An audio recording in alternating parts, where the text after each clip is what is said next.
वायसा परालो ख़बरूं सिलसिलो जारी ख़बर शेयर कंदासीं पिराली खां। पिरालो बरसां नामालूम शइ पसंदि अंबनि जे बाग़नि मां केतिरा ई अंबनि जा वण वॾे कटे फ़रार थी विया। पिरालो थाणे ते NC दाख़िल मुतासिरनि ॻोठ जो एहतिजाजी मुज़ाहिरो।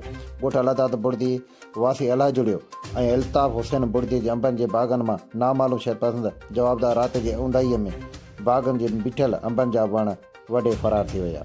सुबुह जे वक़्त सां ई संद सार संभाल लहण जे लाइ पतासीं त वण जा कटियल ॾिसी वाक़े पुलिस खे इतलाह ॾिनो। उन मौक़े ते मुतासिर ज़मीनदार अलाह जुड़ियो अल्ताफ़ हुसैन बुर्दी साफ़िन सां ॻाल्हाईंदे ॿुधायो त नामालूम शहर पसंदि जवाबदार संदसि अंबनि जे बाग़ ते काहे करे अंबनि जा वण वॾे फ़रार थी विया आहिनि ऐं लख रुपयनि जो नुक़सानु कयो वियो आहे। हिननि वधीक ॿुधायो त कंहिंसां बि दुश्मनी न आहे, असां तदर कयो ऐं जवाबदार गिरफ़्तार करे असां सां इंसाफ़ फ़राहम कयो वेंदो। वाइसा पिराले पेज खे लाइक करणु ऐं शेयर करणु न विसारींदा।